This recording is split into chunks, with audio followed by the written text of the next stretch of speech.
Hello everyone, मैं हूं फ़खर यूसुफ़ज़ई और आप देख रहे हैं डिबेट विद फ़खर। आज की डिबेट में बात करेंगे पाकिस्तान की पॉलिटिकल इंस्टेबिलिटी के हवाले से, और इसके साथ-साथ जो डॉलर का रेट था उसके ऊपर कहा ये जा रहा है कि बाकायदा एक बैंक्स ने उस पे जुआ खेला और इसलिए ये जो रेट्स थे ये बहुत ज़्यादा हाई गए। पाकिस्तान की इकोनॉमी के हवाले से पाकिस्तान के प्राइम मिनिस्टर शहबाज शरीफ साहब की बात हुई है कतर के जो अमीर है उनसे, हमाद सानी साहब से, और मज़ीद ताउन की अपील की गई है। क्या है, क्या नहीं, इन सारी चीज़ों के ऊपर बात करेंगे, और बात करने के लिए आज मुझे जॉइन कर रहे हैं पॉलिटिकल एंड इकोनॉमी के एक्सपर्ट डॉक्टर बशारत हसन साहब। डॉक्टर साहब, thank you very much for joining the show. जी, बहुत शुक्रिया। Usually I am working as senior political analyst. Okay, no issue for that. जो डॉक्टर साहब हैं पॉलिटिकल एनालिस्ट हैं, लेकिन हम ज़्यादातर इनसे जो है से बात करते हैं पॉलिटिकल इश्यूज के हवाले से भी, लेकिन इकोनॉमी को भी ये समझते हैं और एनर्जी के भी एक्सपर्ट्स हैं। डॉक्टर साहब, एक तो मुझे ये बताइएगा कि थोड़ा सा शुरू कर लेते हैं। एक तरफ लोड शेडिंग है, इस्लामाबाद में भी हो रही है, कराची बहुत ज़्यादा इफेक्टेड है, बलूचिस्तान, खैबर पख्तूनख्वा, कश्मीर, गिलगित बल्तिस्तान, हर तरफ एक तो ये मसला है। अभी समझ कुछ नहीं आ रहा किसी को कि ये क्या है। साथ में पॉलिटिकल इंस्टेबिलिटी की वजह से हमारी बैक चैनल डिप्लोमेसी हिंदुस्तान के साथ चल रही होती है वक्तन फवक्तन, लेकिन अभी कुछ खबरें आज आई हैं कि वो जीरो पे है। कोई एक कदम भी हम या वो आगे नहीं बढ़ सके, क्योंकि वो लोग कहते हैं कि भाई आप लोगों का पता नहीं है, प्राइम मिनिस्टर आप लोगों का रहता है, कल को इलेक्शन है नहीं है, कोई क्लैरिटी नहीं है। क्या कैसा देख रहे हैं इन सारे मुद्दों को? जी, लोड शेडिंग से शुरू करते हैं। देखें जी, बात ये जी है कि लोड शेडिंग सीधी सी बात है किस लिए हो रही है। मैंने इनको बहुत मना किया था जब ये लोग इंपोर्टेड एलएनजी पे पावर प्लांट्स लगा रहे थे, इंपोर्टेड कोल पर पावर प्लांट्स लगा रहे थे, और वो भी कहाँ, पंजाब में। या आप कोयला जो है वो समंदर से इंपोर्ट होता है, साउथ अफ्रीका से आएगा या इंडोनेशिया से आएगा, जहाँ से भी आएगा, समंदर से कराची पर आता है, कराची पोर्ट पर, वहां से वो डीजल वाले ट्रक्स पे ट्रांसपोर्ट आप करते हैं पंजाब, हजारों मील दूर। ठीक है जी, इसकी कोई तुक बनती है? अगर ऐसी ही बात है कि आपने कोयले से बिजली बनानी है तो आप बिल्कुल वहां पे नजदीक लगा दें समंदर के, ताकि वहीं से आपको ट्रांसपोर्टेशन कॉस्ट ना पड़े। अव्वल तो जरूरत नहीं है, हमारे मुल्क में इतना ज्यादा कोयला अवेलेबल है, मेरे ख्याल दुनिया के सबसे बड़े जखायर जो हैं वो थर में मौजूद हैं। तो आपको क्या जरूरत थी कि आप इम्पोर्टेड कोल बेस लगाते? फिर आपके पास रिन्यूएबल एनर्जी के इतने बड़े जखायर मौजूद हैं, सोलर है, विंड है, जो सबसे सस्ते हैं। सोलर तो वैसे भी सबसे सस्ता है, और इसका जो फ्यूल है वो फ्री है। इस महीने आप अपने बिजली के बिल को देखें, पिछले महीने जो आपने दिया था उससे डबल आया है। उससे डबल जी इसलिए आया है कि इसमें फ्यूल एडजस्टमेंट चार्जेस लगे हुए हैं। मैं आजकल अकेला घर में रहता हूँ, जी एक पंखा चलता होगा और ये जो है फ्रिज और इस तरह की चीजें जो है, डीप फ्रीजर और जी एक टीवी होगा।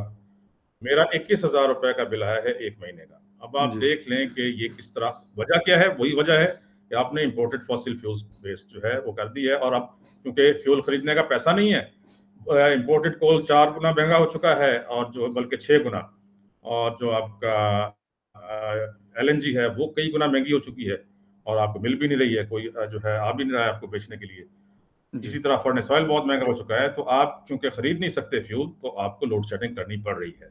इसका सिंपल हल ये है कि you go towards alternative energy. ये तो इसकी बात हो गई आपकी। अब दूसरी बात आपकी जो है कि इंडिया पाकिस्तान रिलेशंस की, और ये कि जी पाकिस्तान की हुकूमत की स्टेबिलिटी की। देखिए, जी बात ये है कि इंडिया और पाकिस्तान को आपस में अच्छे रिलेशंस रखने चाहिए, ये नेबर्स हैं। अगर आप दोनों आपस में लड़ते रहेंगे तो आपका ज्यादातर जो बजट है वो किधर जाएगा? वो डिफेंस की तरफ जाएगा। आप जदीद से जदीद जो है वो जहाज खरीदेंगे।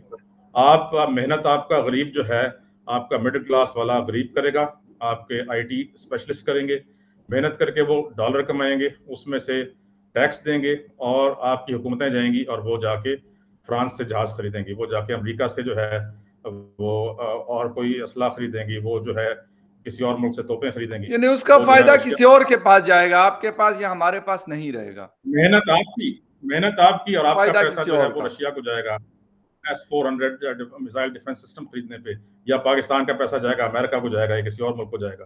तो दूसरे मुल्क आपसे फायदा उठाएंगे और दूसरे मुल्कों का मफाद है कि आपको लड़ाई रखें, आपकी आपस में लड़ाई होती रहे और वो लोग अपना असला बेचते रहें और फायदे में रहें। अब ये बात ऐसी है जैसे एक बच्चा होता है, इमेच्योर जब तक वो रहता है वो आपस में लड़ते हैं, हर चीज पर छोटी सी चीज के ऊपर बच्चे आपस में लड़ते हैं, लेकिन जब मेच्योर हो जाते हैं तो ये लड़ाई खत्म हो जाती है। हम लोग अभी तक 70 साल से ऊपर हो गए, मेच्योर नहीं हो सके और बच्चों की तरह लड़ते हैं, छोटी छोटी बातों पे लड़ते हैं। जो आपके मसाइल हैं उसको थ्रू डायलॉग खत्म करें, जिसमें कश्मीर का मसला है या और जो भी मसाइल आते हैं। उसके बाद इतना टैलेंट है इंडिया में और इतना टैलेंट है पाकिस्तान में कि हमारे लोग जब बाहर जाते हैं तो वो आला से आला महकमों में सीईओज लगते हैं और अच्छे पोस्टों पे लगते हैं।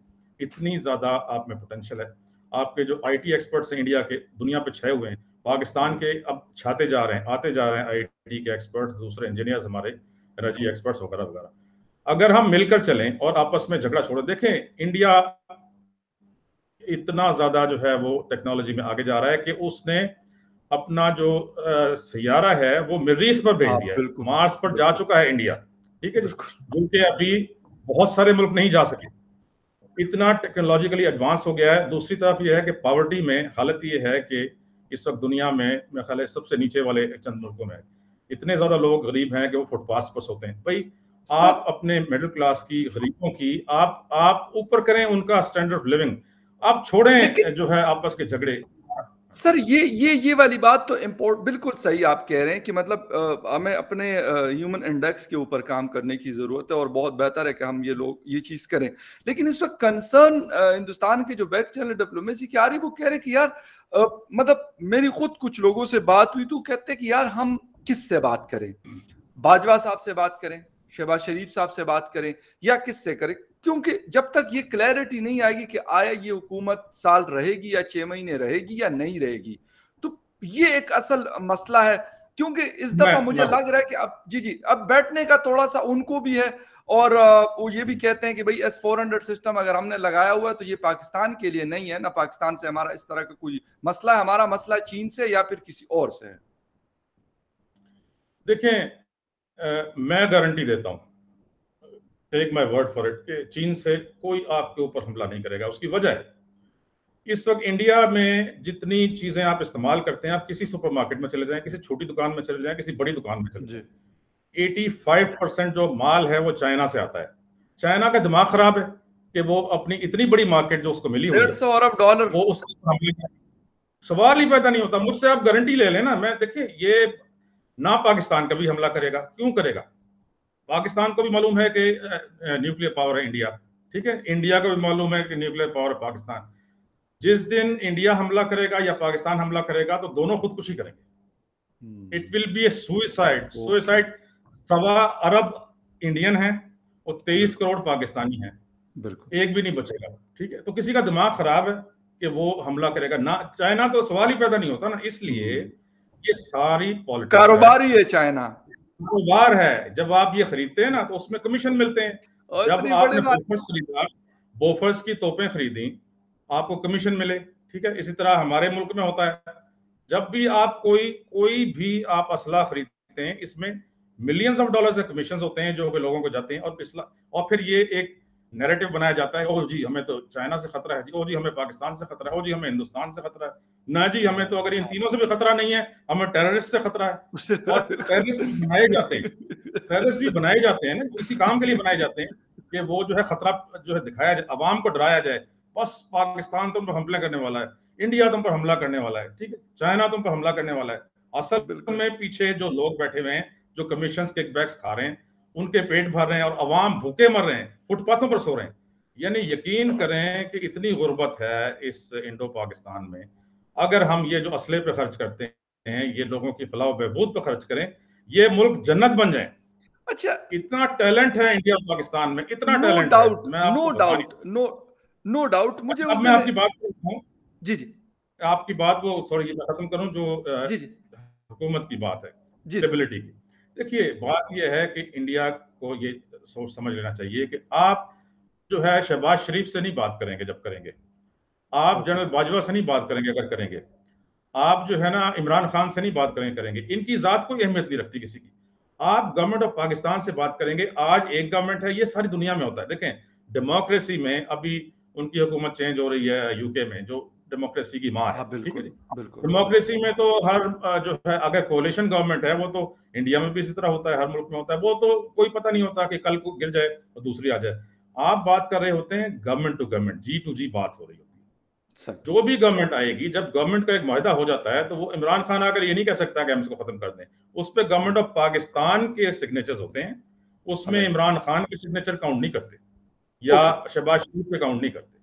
ठीक है, तो इसलिए ये बात सही नहीं है। बात वही है कि आप हमारे जो सियासतदान हैं वो हमें एक वार मोड में रखना चाहते हैं, हमें डरा के रखना चाहते हैं, डरा के। पूरी 1.25 अरब इंडिया की पॉपुलेशन, 23 करोड़ हमारी पॉपुलेशन, इसको डरा कर रखते हैं।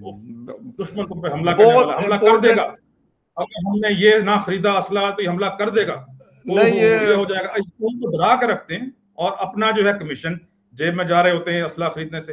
That's the point. बहुत इंपॉर्टेंट पॉइंट सर आपने बिल्कुल रेस किया और मैं इस पे आपसे एग्री हूं कि अगर हमें ये लोग डराएंगे नहीं कि यार वो फलां आ रहा है तो फलां आ रहा है तो फलां आ रहा है, तो हम कैसे फिर कहेंगे कि हाँ ठीक है जी आप ले लेना, कोई मसला नहीं है, 2000 अरब रुपए की आप ये चीजें खरीद लें, सारा कुछ कर लें। खैर एनीवे सर, एक चीज और है, हम कहते हैं कि इकोनॉमी हमारी वीक है या फिर बहुत सारी चीजें हैं। ये भी एक हफ्ता डेढ़ पहले ये रिपोर्ट जब आई थी कि यूएई में सबसे ज्यादा प्रॉपर्टीज किन लोगों की है, तो सर पाकिस्तान जैसा मुल्क 8वें नंबर पर है और हम कहते हैं जी हमारे पास डॉलर नहीं है, तेल खरीदने के पैसे नहीं है, गैस खरीदने एलएनजी नहीं खरीद सकते, लोड शेडिंग है पूरे मुल्क में, और इसके बावजूद आखिर ये कोई मतलब कहीं आसमान से तो नहीं उतर रहे ना, तो यही से ये पैसा कमा के और ये जाके ये पाकिस्तानी वहां पे ये प्रॉपर्टीज खरीद रहे हैं। ऐसा तो नहीं है कि कोई मतलब कहीं और से आके जी अमेरिका से कोई पाकिस्तानी आके तो उसने दुबई में इतनी सारी प्रॉपर्टीज खरीद ली कि उनका 8वां नंबर। जनाब बिल्कुल सही आप कह रहे हैं। आपको मालूम होगा कि यूएई के पास तेल नहीं है।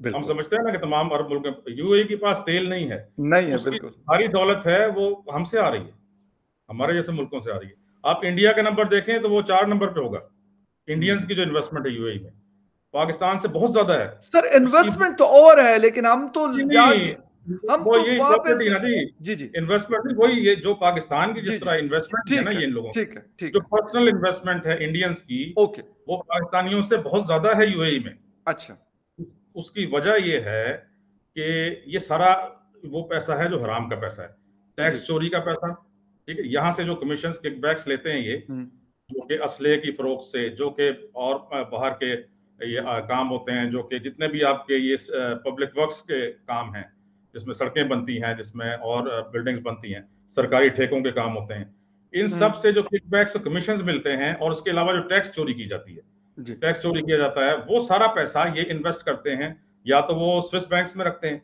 या फिर यूएई में इधर उधर जायदादें खरीदते हैं। ये वो पैसा सब हराम का पैसा है, और गवर्नमेंट ऑफ पाकिस्तान के पास इसकी लिस्टें मौजूद हैं, लेकिन कोई उस पर नहीं की जाती कार्रवाई। अब क्या किया जा सकता है? नहीं, अच्छा सर एक चीज और, मतलब डॉलर अभी हमारे यहाँ 240 245, बल्कि ओपन मार्केट में तो 250 60 तक भी सेल आउट होता रहा। एक खबर आज आई है डॉन की, और उसमें ये कहा गया है कि ये बैंक्स ने बाकायदा इसके ऊपर सट्टा खेला। मतलब क्रिकेट के ऊपर हमने देखा था कि जी खेला जाता है, फुटबॉल का भी हमने फीफा के हवाले से हमने सुना, और बहुत सारे स्पोर्ट्स के हवाले से हमने सुना कि इस पे ये जो हॉर्स राइडिंग है या हॉर्स रेसिंग है, इसके ऊपर हमने सुना था। सर डॉलर के ऊपर मतलब कहते हैं कि बाकायदा उन्होंने अपना एक, जिसे कहते हैं कि डॉलर उनके पास पड़े हुए थे, तो जब मार्केट में बेचते थे तो यकीनन वो डॉलर अगर उन्होंने 150 में खरीदा हुआ था और अब जाके 250 में वो बेच रहे थे, तो यकीनन 100 रुपए डॉलर के पीछे वो कमा रहे थे। दूसरा मार्कअप इंटरेस्ट रेट बढ़ गया, 15.75 के भी ऊपर शायद चला गया। तो ये सारी चीजें, ये मतलब स्टेट बैंक सर क्या कर रहा है, फिर हमारी फाइनेंस मिनिस्ट्री और लोग ये क्या कर रहे हैं? ये काम होता है स्टेट बैंक का, और स्टेट बैंक ने कुछ नहीं किया, बढ़ने दिया इसको। और बिल्कुल सही खबर है ये डॉन की, ये इससे पहले भी हुआ था एक दफा। जी जी, शौकत तरीन साहब ने नवंबर में बोला था कि भाई सट्टा खेला जा रहा और इसीलिए डॉलर काबू में नहीं आ रहा। इससे पहले भी हुआ था, और ये तरीन साहब के जमाने में भी होता रहा है। ये इससे पहले भी हुआ था जबकि डॉक्टर अशफाक साहब हैं, जो बड़े इकोनॉमिस्ट हैं पाकिस्तान, अशफाक हसन साहब की बात करें, अशफाक हसन साहब, उन्होंने ये अभी बयान दिया है कि ये एक दफा हुआ था एक जमाने में, मेरे ख्याल मुशर्रफ साहब का जमाना था, तो 3 बैंक्स के ओहदेदार थे जो कि ये काम कर रहे थे, ओके। और वो शाम को बैठते थे एक 5 स्टार होटल में, और वहां बैठकर वो जो है ना ये तय करते थे कि इसको कहाँ पे ले जाना है, किस तरह करना है। उन तीनों को पकड़ा था और उसके बाद उनमें पर मुकदमा चला, उन बैंक्स के ऊपर जो है मिलियंस ऑफ डॉलर्स जुर्माना हुआ, और उनमें से एक जो है उसको जेल हुई, 2 भाग गए मुल्क से। यही चीज अब हुई है, और ये सब इनके इल्म में था। अब हुआ ये कि उसमें देखें ना, आप कहते हैं कि यहाँ पे जमहूरियत होनी चाहिए, ये जो जमहूरी लोग हैं इन्होंने कुछ भी नहीं किया। स्टेट बैंक इनके अंडर है ना, इन्होंने आज तक स्टेट बैंक का गवर्नर नहीं लगाया। वो कब से गया हुआ है, कितने महीने हो गए उसको बिल्कुल रिटायर बिल्कुल, एग्जैक्टली। आपने स्टेट बैंक का गवर्नर नहीं लगाया। ये स्टेट बैंक का काम होता है करेंसी को कंट्रोल करना। जब नहीं लगाया तो उन्हें खुली छूट थी। उसमें फिर हमारे जो वो हल्के जिनको होना नहीं चाहिए मुलव्वस, वो हुए। उन्होंने फिर जब पकड़ा इनको, और उन्होंने अमेरिका से भी बात की कि ये आईएमएफ, देखें ना, आईएमएफ की जब तक इनको श्योरिटी ना मिले तो ये इस तरीके से गिरा रहे थे बहाना बनाकर, हालांकि डॉलर्स पाकिस्तान मौजूद थे। दूसरे, आईएमएफ का ही बहाना बना करके आपका उनके साथ मायदा नहीं हो रहा।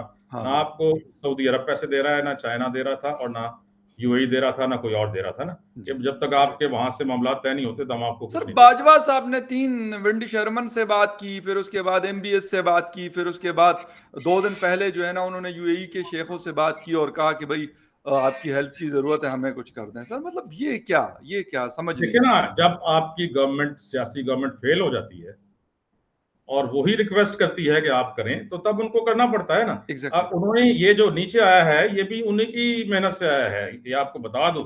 जो डॉन की खबर है ना, ये जी जी कोई किसी खुद ब खुद नहीं आ गया। जो 30 रुपए गिरा है, जी जी ये बिल्कुल। उनकी, मैंने नाम नहीं लिया था, अब आपने ले ही दिया है, तो ये उनकी मेहनत से आया है। तो एक राइट। तरफ आप कहते हैं कि जमहूरियत होनी चाहिए, दूसरी तरफ ये है कि आप मुल्क को गर्क कर देते हैं और आप कोई स्टेट बैंक गवर्नर तक नहीं लगाते। फिर आप उनको रिक्वेस्ट करते हैं जिनसे आप कहते हैं कि जी हम जमहूरियत नहीं है। हाँ, इमरान उनको खान साहब कहते हैं इन्होंने, न्यूट्रल्स ने ये कर लिया, न्यूट्रल्स ने वो कर दिया। उनको तो आप छोड़े ना जी, उसको वो तो किसी खाते में नहीं है ना। लेकिन हमारी कौम जो आप देखें उनके पीछे निकल आई है। हमारी एग्जैक्टली। कौम को ऐसा बस वो बातों में आ जाती है ना, तो बस ये है जी। अच्छा सर, एक चीज और है। मतलब अभी प्राइम मिनिस्टर शहबाज शरीफ साहब ने भी आज कतर के जो अमीर हैं उनसे बात की है, हमाद सानी साहब से। एक तो ये है, इसके साथ साथ हम इमरान खान साहब की अगर बात करते हैं तो लगे रहते हैं कभी किस चीज का सहारा लेना, सबसे ज्यादा मजहब का और मुल्क की पेट्रियोटिज्म का और अमेरिकन साजिश का, कि अमेरिका का जो यार है गद्दार है, ये नारे भी लगते हैं। अब 13 अगस्त को फिर उनका जो 13 अगस्त है, उसको उन्होंने कोई पावर शो करना है। तो सर ये मतलब समझ में लोगों के नहीं आ रहा, या जो इस्टेब्लिशमेंट ने माजी में गलती की थी, या उसका खमियाजा अब भुगता जा रहा है। क्योंकि आईएसपीआर के डीजी का जो स्टेटमेंट है, आसिम इफ्तिखार, जनरल बाबर उस इफ्तिखार साहब का, उनका मतलब बड़े कंसर्न्स उन्होंने शो किए कि यार आप ये जो कर रहे हैं ये गलत है और इस तरीके से नहीं करना चाहिए, हेलीकॉप्टर हादसा हो या बाकी चीजों के ऊपर। तो कैसा देख रहे हैं कि मतलब जिस वक्त आज से 4 साल पहले ये हम मतलब जब हमारे जैसे आप जैसे जर्नलिस्ट ये बात करते थे तो कहते यार ये तो गद्दार हैं, ये क्योंकि इंडिया से पैसे लेते हैं तो इसलिए ये क्वेश्चन रेस कर रहे हैं कि यार आसिफ गफूर साहब, सर मतलब आई एम सॉरी टू से, अभी मतलब कोर कमांडर क्वेटा लग गए, लेकिन वो ऐसे मतलब बातें करते थे तो फिर रोका क्यों जाता है कि जी आप ये बात ना करें, क्यों ना करें हम ये बात। अगर आप का ये काम नहीं और आप पॉलिटिकल इंटरफेरेंस करेंगे तो फिर हमारा तो काम है कि उसको खबर देना, लोगों को बताना कि आप ये चीजें कर रहे हैं। देखें, बात यह है कि मेजर गौरव आर्या जो कि इंडिया के एक जी एनालिस्ट जी हैं, जी जी बिल्कुल। उन्होंने ये बात की थी जब इमरान खान साहब को हटाया गया है उसके बाद, और इन्होंने बहुत ज्यादा जो है फौज के बारे में एक मुहिम शुरू की थी जी और इनकी बिल्कुल पार्टी ने। बिल्कुल बिल्कुल। उस वक्त मेजर गौरव ने ये कहा था, मैंने उनका एक सुना था बयान कि सर मेरे शो में भी उन्होंने ये बात की है, आप मेरे उसमें भी देख सकते हैं, मेरे हाँ, पास आए थे कुछ हफ्ते पाकिस्तान, पहले और वहां पे भी उन्होंने ये बात। अच्छा, उन्होंने ये कहा था कि हम अगर अरबों डॉलर भी खर्च करते हैं ना पाकिस्तान में, तो हम वो काम फौज के खिलाफ नहीं, अपनी ही मुल्क में अपनी ही फौज को, ये आज तक किसी ने नहीं किया पूरी दुनिया में। बिल्कुल जो बिल्कुल। इन्होंने किया तो ये एक इंडियन जो एनालिस्ट हैं उन्होंने बैठकर टीवी पर ये कहा कि हम वो काम अरबों डॉलर खर्च करके नहीं करवा सकते थे पाकिस्तानी फौज के खिलाफ, पाकिस्तानी अवाम को पाकिस्तान की फौज के खिलाफ नहीं कर सकते थे जो ये साहब कर रहे हैं। तो अब आप देख लें, पर ये एक इतनी ही मैं समझता हूं कि इससे ज्यादा गलत बात नहीं हो सकती। आपकी फौज जो है, आप आज फौज को हटा दें पाकिस्तान से, कल को आपका मुल्क ही नहीं होगा जी। ठीक है ना जी। तो ये एक हर मुल्क की फौज का ही होता है, हर मुल्क की फौज उसकी गारंटी होती है सिक्योरिटी की, नो डाउट किसी भी अबाउट मुल्क की फौज है। इट। एग्जैक्टली। आप किसी भी मुल्क की से फौज निकाल दें तो उसका वो हाल होता है जो बोस्निया का हुआ, ठीक है। बोस्निया में आपने उनकी फौज से को हथियार नहीं रखने दिए, क्या हाल किया गया था उनका, सर्ब सर ने मैं क्या हाल बिल्कुल किया। आपसे बिल्कुल मैं इस बात पे मैं बिल्कुल एग्री हूं आपसे इस बात पे। मैं हमेशा ये बात करता हूं कि ये हमारी फौज है ना, ये इजराइल की फौज है ना, ये किसी अफगानिस्तान की फौज है ना, ये हिंदुस्तान की फौज है ना, ये अमेरिका की फौज है, इस पाकिस्तान की फौज है बिल्कुल। लेकिन सर जो मतलब इन लोगों ने जो 2018 इलेक्शन में, मैं सबको नहीं वो कर रहा, बहुत अच्छे लोग हैं हमारे, पहले भी थे अब भी हैं और आइंदा भी होंगे, इसमें कोई शक नहीं। लेकिन सर जो कुछ लोग ये गलत मतलब वो कर देते हैं, सपोर्ट कर लिए इमरान खान साहब को, उसका खमियाजा आज कौन भुगत रहा है? सर मैं और आप तो नहीं, हमें तो ठीक है ना, हमें तो अगर हम कोई उनके खिलाफ बात करते हैं तो हमें बेशक वो गालियां देते हैं, इंडिविजुअल कैपेसिटी में देते हैं। लेकिन सर एक इतने बड़े इंस्टीट्यूशन को, जो आपने मेजर साहब वाली बात की, वो कहते हैं, और वो बिल्कुल गलत नहीं, वो बिल्कुल दुरुस्त कहते हैं कि भाई हम जब इमरान खान होता है और इमरान खान के लोग होते हैं तो हमें कुछ करने की जरूरत नहीं है। हमें क्या जरूरत है, मतलब आराम से सुकून से बैठो, बस तमाशा देखो, और वो देखते हैं, और उनकी बात बिल्कुल सही। तो इमरान खान साहब को गलत तरीके से जब इंजेक्ट किया गया तो सर वो इसलिए तो अब गले पड़ा हुआ, और वो मतलब जो उनके मुंह में आता है सर वो बोलते जाते हैं। हालांकि एज ए प्राइम मिनिस्टर अगर आर्मी चीफ से उनकी कोई बातचीत हुई होती है तो वो तो मतलब जिसे कहते हैं, ये तोड़िए कि वो जाके पब्लिक के जलसों में जाके कहना शुरू कर देंगे, यार बाजवा साहब ने तो मुझे ये कहा था, फलां साहब ने तो आईएसआई के डीजी ने मुझे ये बातें तो सर कहीं पे भी नहीं होती, क्योंकि एज ए प्राइम मिनिस्टर वो आपसे बात कर रहे थे ना, एज ए इमरान खान तो नहीं बात करते। आज क्यों नहीं करते आपसे बात? अगर करनी होती तो आज फिर करें ना, कि बाजवा साहब मेरे घर में आए थे बनीगाला में और मुझे ये बता दिया तो मुझे वो बता दिया, या आप जाके जीत क्यों में गए थे और आपसे ये कह दिया वो कह दिया, क्यों नहीं कहते? ये सर इसका कोई सोल्यूशन लास्ट में फिर देखें, इंडिया में भी होता है कि उनकी इंडिया की भी जो इंटेलिजेंस एजेंसीज हैं वो अपने प्राइम मिनिस्टर को और अपोजिशन लीडर को इनको ब्रीफ करते हैं, बिल्कुल हमेशा ब्रीफ करते हैं, नेशनल मैटर्स पे, इंटरनेशनल मैटर्स पे, सारे करते हैं। लेकिन वो कोई भी, कभी आपने इंडिया के किसी प्राइम मिनिस्टर सुना है, हाजिर सर्विस प्राइम मिनिस्टर या रिटायर्ड, कभी किसी से सुना है कि उसने बताया हो कि मुझे रा का चीफ ये कह रहा था कि पाकिस्तान के बारे में या इंडिया के बारे में या फलाने के बारे में? कभी सुना है आपने? कभी रा के चीफ का कोई बयान आया है जिसमें उसने डिस्क्लोज किया हो कि उनके कितने एजेंट है पाकिस्तान में या वो क्या करते हैं, कौन सी? हमारा स्पाई एजेंसी सर पूरी दुनिया में होंगे उनके, सारी दुनिया में होता है। हर सारी दुनिया की जो इंटेलिजेंस एजेंसी किसके लिए काम करती है? वो काम कर किसके लिए, किसके अंडर होती हैं? वो डायरेक्टली जो है चीफ एग्जीक्यूटिव के अंडर होती है ना, तो उन्होंने उनको रिपोर्ट करना होता है, बल्कि ऑन अ डेली बेसिस करना होता है। अब वो बातें अगर आप जाकर जलसों में बताना शुरू कर, दूसरी बात क्या होती है, जब आप ओथ लेते हैं तो आप ये ऑफिशियल सीक्रेट्स एक्ट जो है उसके मुताबिक आप कोई वो साइन करते हैं एक एग्रीमेंट कि आप डिस्क्लोज नहीं करेंगे इन चीजों को, ठीक है ना जी। तो ये तो बात बिल्कुल गलत है, इस तरह नहीं करना चाहिए। Sir thank you very much, बहुत शुक्रिया। लेकिन अफसोस इस चीज़ का होता है कि बड़ा ट्रस्ट किया गया था हमारे इस्टेब्लिशमेंट की तरफ से, शायद उनको लगा था कि ये पाकिस्तान के लिए एक उम्मीद के तौर पे इनको लाया गया, लेकिन उनका वो निशाना जो है मैं कहूँगा कि वो बहुत गलत लगा है। और मतलब सिर्फ वो नहीं तंग, बहुत सारे लोग अब भी इस आदमी से तंग है कि मतलब इसकी ज़ुबान, इसकी हरकतें, ये सारी चीजें, पॉलिटिक्स करे सर जिस तरह मर्जी करे, हमें उससे कोई नहीं है। बेशक 342 में से 352 सीट जीते हैं 342 में से, या जिसे कहते हैं सिर्फ 42 जीते, हमें उससे नहीं है। ओपन जो पॉलिटिक्स है वो करे, लेकिन गंद करना, किसी को गालम गलोच करना और जो लोग जिस तरह हेलीकॉप्टर में शहादतें हुई लोगों की, उनको बुरा भला कहना, मेरे ख्याल में ये किसी को भी किसी भी इंसान को, मेरे ख्याल में, ये मैंने कल भी अपने शो में बात की थी कि किसी भी इंसान को ये ज़ेब नहीं देती। और इंसानियत इतनी होनी चाहिए कि किसी दुख के ऊपर अगर इंसान दुखी भी ना हो, लेकिन कम से कम उस पे खुशियां ना मनाए। चलो अगर नहीं भी है, लेट्स सपोज तो। Sir thank you very much for your time and thank you very much for watching debate with Fakhar Yousafzai. किसी और डिबेट में फिर मिलेंगे, तब तक के लिए take care and bye. Thank you जी। Thank you very much sir.